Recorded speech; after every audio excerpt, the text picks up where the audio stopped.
दुसरं भूसंपादनाचा जो विषय आहे त्याच्यामध्ये रीतशीर चौकशी होऊन आम्हाला कोणा शेतकऱ्याला किंवा कोणाला विरोध करायचा नाही आहे, पण त्याच्यामध्ये अनियमितता जे आहे, जे दावलं गेलेलं आहे की जागा कुठली, त्याचं व्हॅल्यू कुठले दावलं गेलं आहे. म्हणजे जसं माळीचं म्हटलं, जागा शिवाजीनगरची व्हॅल्युएशन दावलं, प्रीतम शूजचं महापालिकेच्या समोरचं व्हॅल्युएशन दावलं. आता हे जे चुकीची जागा दावून इतके रेट आकारले गेले, काही जी मला माहिती मिळाली ती की 500-1000 स्क्वेअर फीटचा प्लॉट खरेदी केला आणि ते खरेदीकच जोडले गेले, इतकी व्हॅल्यूची तिथे आहे. आता इतकं चुकीचं होऊन याची चौकशी झाली पाहिजे आणि साहेबांनी सांगितले की याच्यावरती तुम्ही नेमसून मला द्या आणि त्याला मदत करण्याचं आश्वासन साहेबांनी दिलेलं आहे. आणि त्यावेळेला ताबा पावती दिली, त्यावेळेला आरक्षित जागा नसताना, घराचं आरक्षण नसताना त्याच्यावरती घरं बांधली गेलेली, नंतर त्यावेळेला पैसे घेतले गेलेले आहेत, नंतर तुम्ही ताबा दिलेला आहे, पैसे बाकी होतं तर ताबा कसा दिला तुम्ही, हे सर्व प्रश्न आहे. आणि मला वाटतं हा जनतेचा पैसा आहे. आमची विनंती हीच राहील शासनाला किंवा महापालिकेला की याची शहानिशा करून घ्या. अगर खरंच शेतकऱ्याचा पैसा असेल तर त्याला मिळाला पाहिजे मोबदला, याच्यात काही दुमत नाही.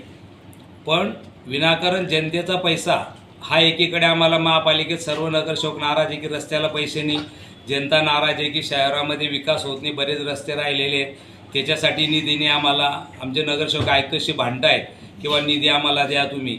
आणि एकीकडे निधी नसताना एवढा करोडो निधी विनाकारण दिला जातो आहे. आणि माझ्या माहितीनुसार शासनाने असं म्हटलेलं आहे किंवा महापालिकेचे ठराव झालेले की पहिल्या अगोदर TDR द्या तुम्ही, ज्याचे काही भूसंपादन असेल त्याला TDR दिला गेला पाहिजे. आणि TDR देऊन जर ऐकत नसतील तर मग त्याला रीतशीर मला वाटतं जी कारवाई असेल ती केली गेली पाहिजे. कारण महासभेने सर्वांनी ठराव केलेले की पहिली प्रायोरिटी TDRची द्या तुम्ही, जे शेतकरी असेल त्यांना TDR द्या. महापालिकेची परिस्थिती नाही आहे आणि मला वाटतं त्या पद्धतीने करणं गरजेचं होतं. आणि याच्यामध्ये शहानिशा आम्ही जनतेसमोर जाणार. मी तर आता तुम्ही आले म्हणून सांगतो, मी याच्याविषयी आम्ही सर्व कारवाई केल्यानंतर जनतेसमोर याची प्रेस घेणार आणि उद्या काय होईल माहीत नाही, पण जनतेसमोर प्रामाणिकपणे मांडणार की हा जनतेचा पैसा आहे, याचं कुठेही गोष्टीचा दुरुपयोग झाला नको पाहिजे, एवढा आम्ही 100% जनतेसमोर मांडणार. मामा, पण आपण सत्ताधारी आमदार आहेत, गेल्या काही दिवसांपासून याचा पाठपुरावा करतोय, थेट आता मुख्यमंत्र्यांपर्यंत तुम्हाला तक्रार घेऊन जावं लागतंय. काय कारभार चाललाय आपल्या शासनाचा सगळा? एक सत्ताधारी आमदाराच्या तक्रारी अर्जावर देखील कारवाई केली जात नाही. असं नाही, याच्यामध्ये बघा काही कोर्टाचे आधार घेतले गेलेले.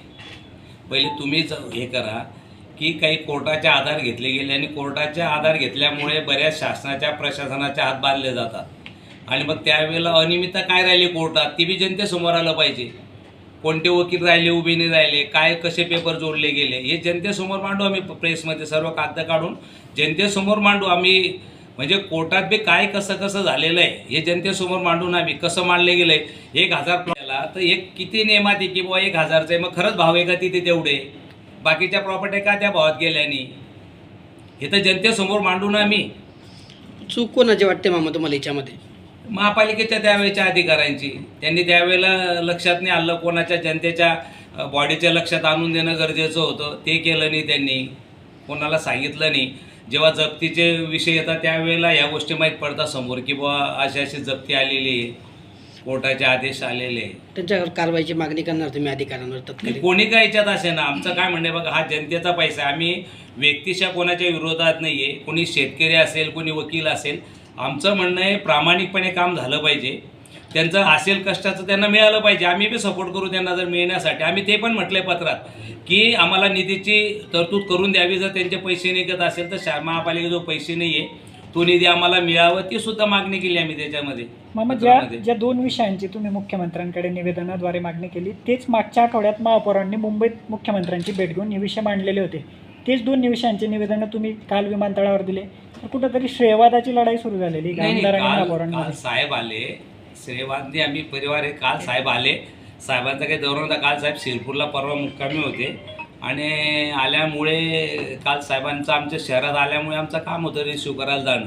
आणि साहेबांशी भेटल्यानंतर विकासाची चर्चा होते आमची. आमचे मुख्यमंत्री साहेब आहे की रिकाम्या गोष्टी करण्यापेक्षा कामाचे मुद्दे मांडले पाहिजे आणि ते विषय मांडले आम्ही. त्याच्यात काय आमचे नेते ते आमचे ते आणि आज राज्याचे प्रथम आहेत, त्याच्यामुळे विधानसभेत सुद्धा मांडले, याच्या अगोदर ताईंच्या विधानसभेत मांडलेलं आहे, आम्ही हाऊसमध्ये मांडलेलं आहे की याच्या भूसंपादन काय काय झालेलं हाऊसमध्ये पण मांडलेलं आहे आम्ही. पण मामा, ज्या अर्थी महापौरांनी हे दोन्ही विषयांचं निवेदन ऑलरेडी मुख्यमंत्र्यांना दिलेलं होतं, आमदार म्हणून तुम्हाला दुसऱ्या विषयांचं काही मुख्यमंत्र्यांना निवेदन देता येऊ शकलं असतं किंवा ते विषय मांडता येऊ शकले असते. याच विषयांचं निवेदन तुम्ही देखील दिलं. आणि जे गरजेचे होते ते दिले ना. आता याच्या अगोदर 3 दिवसापूर्वी MIDCची मीटिंग झाली, मुख्यमंत्री साहेबांनीच घेतली, महाले साहेबांनी नवीन MIDCसाठी घेतले. यामुळे प्रश्न काय काय राहिले त्याची मीटिंग घेतली आम्ही, जे विषय आहे ते करतो ना त्याच्यात. पण एक चुकीचा मेसेज गेला की भाजप, जसं पार्टी विथ डिफरन्स म्हणवली जाते भाजप, एकच विषय शहराचे 2 नेते वेगवेगळ्या पद्धतीने मांडतायत, चुकीचा मेसेज गेला त्यातून. आता बघा, चुकीचं काय, तर आमचं काम आम्ही करतोय, चुकीचं काय जनता काय घेईल ते माहीत नाही त्या गोष्टीला, पण आम्ही प्रामाणिक करतोय. जनतेचा पैसा लुटला नको गेला पाहिजे याच्यासाठी आम्ही प्रयत्न करतोय. आणि वेगळ्या पद्धतीने आता काल ते काही वेगळ्या कार्यक्रमात असेल, मी वेगळा असेल, त्याच्यामुळे असं नाही की ज्याला जी संधी भेटली तिथे मिळतो. आता ही मीटिंग चालू आहे, आता 2 कार्यकर्त्यांनी आले म्हणून का मी मीटिंग थोडंच थांबवणार आहे, मीटिंग करणार आहे. भाजपचा ना आहे उसके साथ नाही उसके भी ना आगे चलने का है.